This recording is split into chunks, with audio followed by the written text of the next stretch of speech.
In this video, we're going to continue our exploration of EDA, and in particular, we're going to look at some other factors to consider when we're looking at the structure of our data. So we talked about thinking about the file type, and we also talked about granularity, but let's revisit the idea of structure from the context of what we call variable type.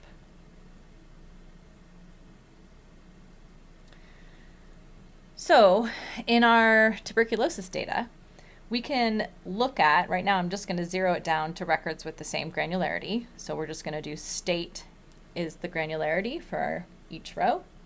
And then we're going to think about what each column represents. And columns are going to be variables. And in this case, we want to think about what these variables are measuring. We can think of the variable first in terms of just its data type or its storage type. And that's really just how we're going to store it in memory. And so in pandas, we can do that as an integer, floating point, Boolean, or object. Object is how pandas will store string-like variables. And storage types are helpful with letting us know what types of pandas functions we can use, what types of code we would need to manipulate the variable. But then there's another way that we also want to think about variables, and this is a more conceptual way of thinking about it. And we're going to call this conceptualization the variable type or the feature type. And this is going to be more of a mathematical way of thinking about the type of information that the variable captures. In order to classify the variable type, it's going to require using expert knowledge of the data set, definitely exploring the data itself, and if possible, consulting in the data codebook if one exists. What's going to be useful with this more conceptualized understanding of the variable is that it's going to give us a guideline for how to visualize and interpret the data, as well as how we can use it in models. So let me give you some examples in this class about the different variable types we'll be using. We're going to split variables first into what we're calling quantitative and qualitative. And so quantitative are, yes, numbers, but I'm going to be careful when I say that because not all numbers in your data will necessarily be quantitative. So what I mean by numbers are some type of quantity that can be measured to arbitrary precision if they're continuous, or that have a finite number of possible values if they're discrete. So examples: price, temperature, years, things like that. These are examples of quantitative variables. For the purpose of our class, to keep things simple, when I'm classifying something as discrete, we are just going to look at variables that have a small finite number of possible values. So not something that has possibly 50 different values, but maybe 20 or less different values, because the discrete categorization is going to be useful. It will determine how we want to visualize things, right? And so if I have 100 different possible discrete outputs for a given variable, for our purposes to visualize it, we will likely think of that more of as a continuous type of variable, and we can use different visualization techniques for that. Now I'm going to contrast these quantitative variables with qualitative variables, or often called categorical. And we have two types. We have ordinal and nominal. So ordinal are categories that have inherent ordering to them. Good examples are like Yelp ratings, or on a scale of 1 to 5, how strongly do you agree versus disagree? Or what's your level of education? In this case, there's some inherent order, but there's not necessarily consistent meaning to differences between the values. So if I rate something a 3 on Yelp, and I can't necessarily compare that to what you might rate as a 3, and again, what you might rank as a 4 versus a 3 could be different in terms of even the difference between your 3s and 4s could be different than my level of change in my 3 to a 4 in a ranking. So it's where I lose the ability to calculate useful summary statistics. Like I'm not going to necessarily want to calculate means or standard deviations or variances when I have ordinal data, because I don't have real consistent meaning between intervals. Whereas quantitative data, I will be able to do more summary statistics. this will affect how I use this data when I'm modeling it, but at least my intervals are consistent.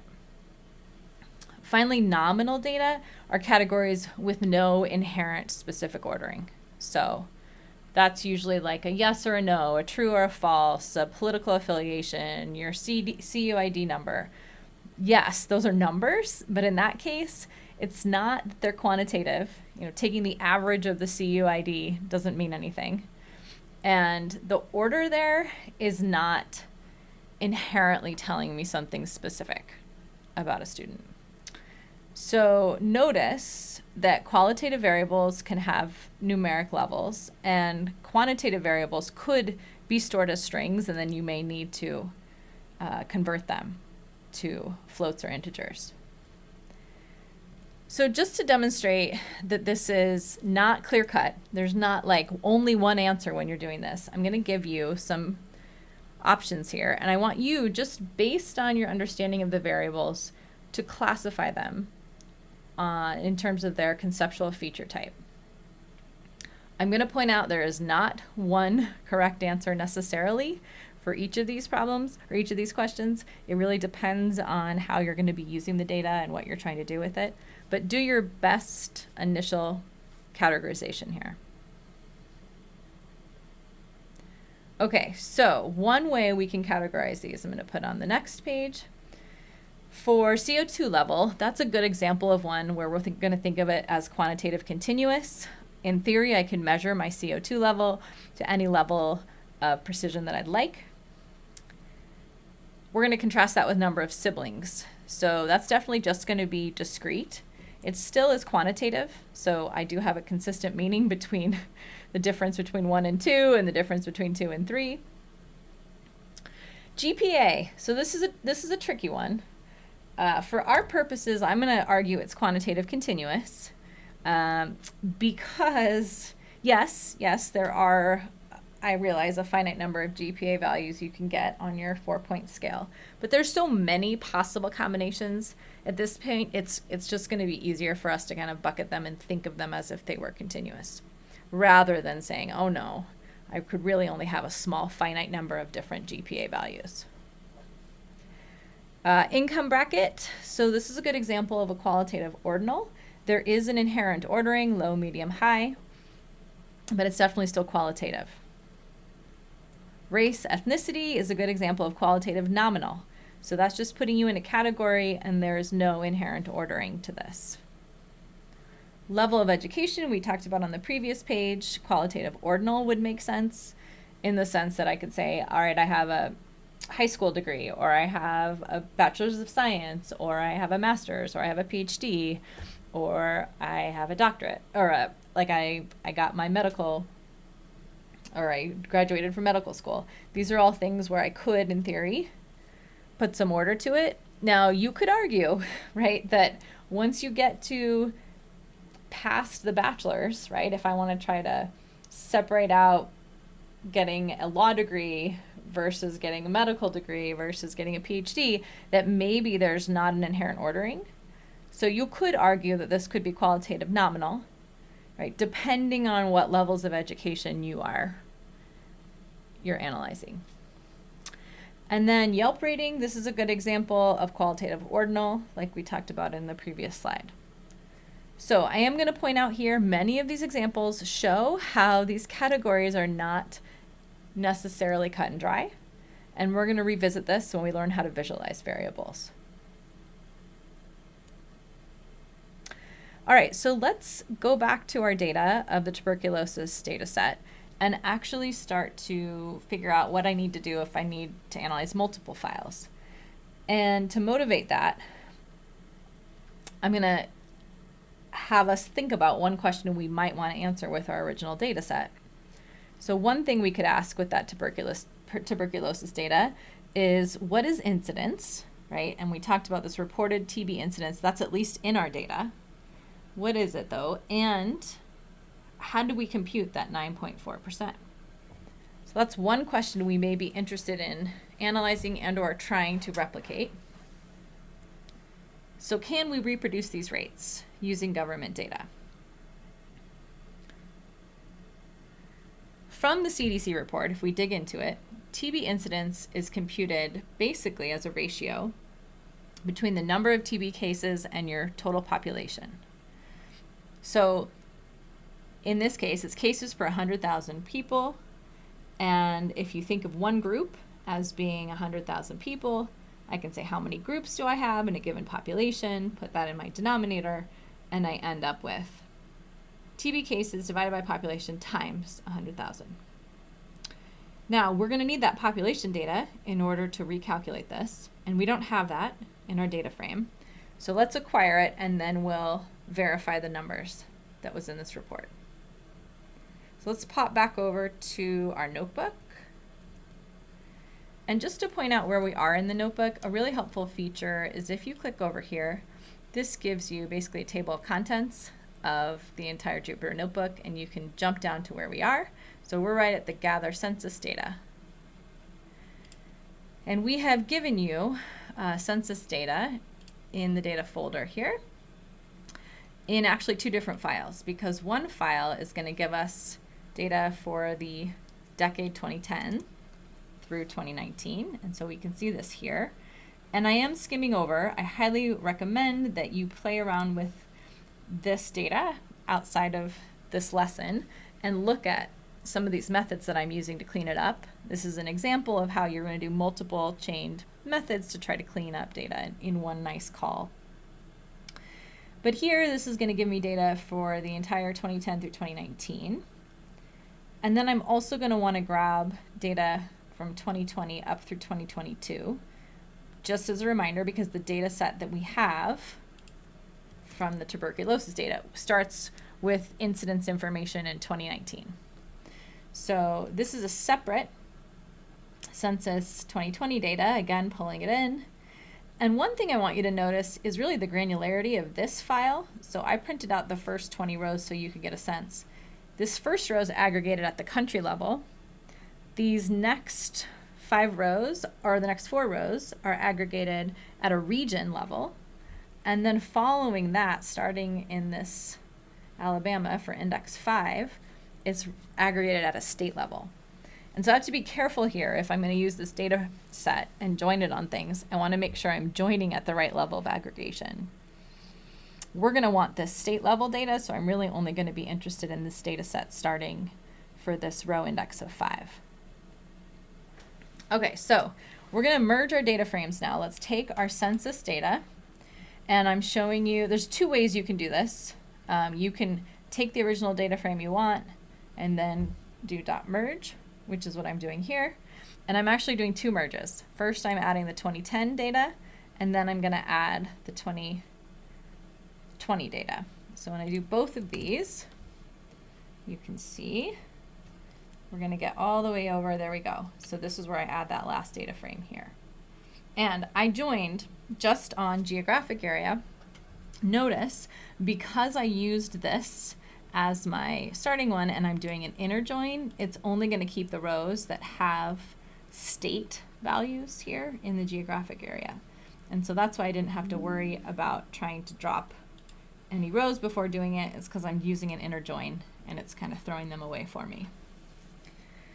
All right, so now you can either drop the unneeded columns or just merge. So I'm just merging on a smaller census data frame just to get what I want here, because I really only need these 3 rows or columns.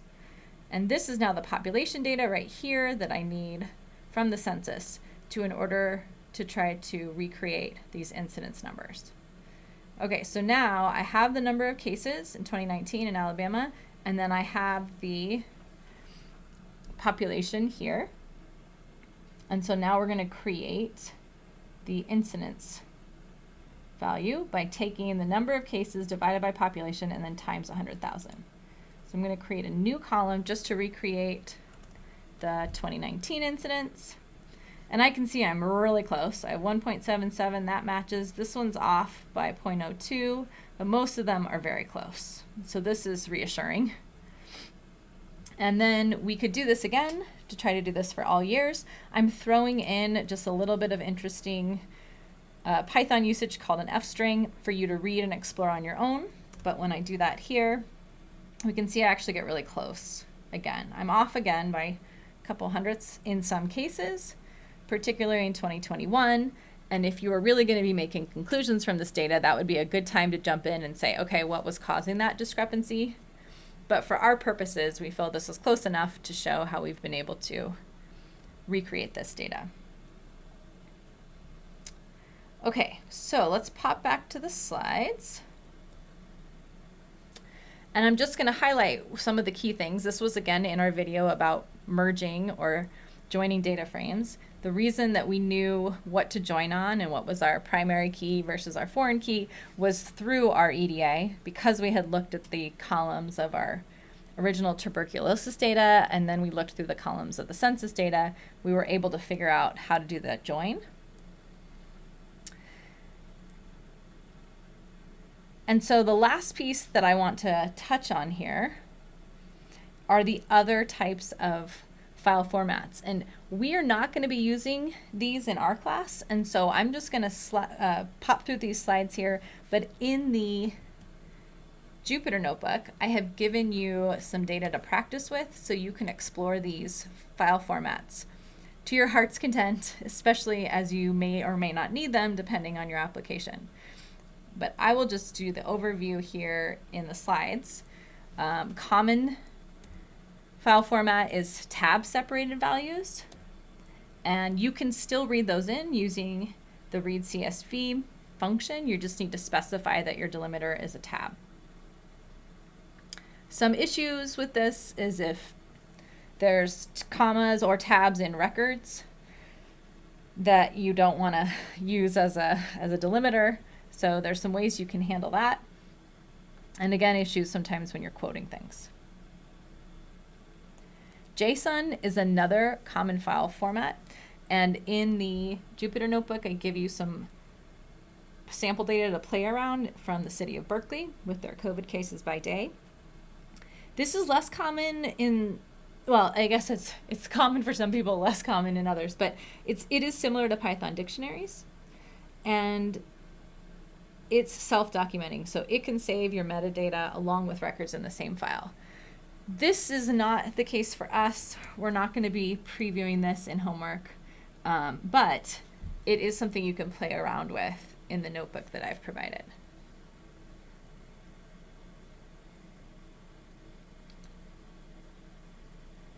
Again, some issues is that it's not rectangular. Each record can have different fields, and there can be this nesting. Okay, so where have we gotten so far? Key summary ideas about the structure of a data file. Key things that we're looking at are they in standard format? Do we have tabular data? Do we have nested data? Is the data aggregated at a given level? Does it reference other data? Can we join or merge, or do we need to? And then what are the fields in each record? So not only what are their data type, but, what is the, let's go back here. What is the feature type? So here I want to say feature or variable type of the data. Okay, so far with EDA, we have touched on the key ideas to consider with structure. And in the last video, we talked about granularity. In the next video, we're going to look at these last three areas, scope, temporality, and faithfulness, and look at ways that we need to incorporate those and think about those while doing EDA.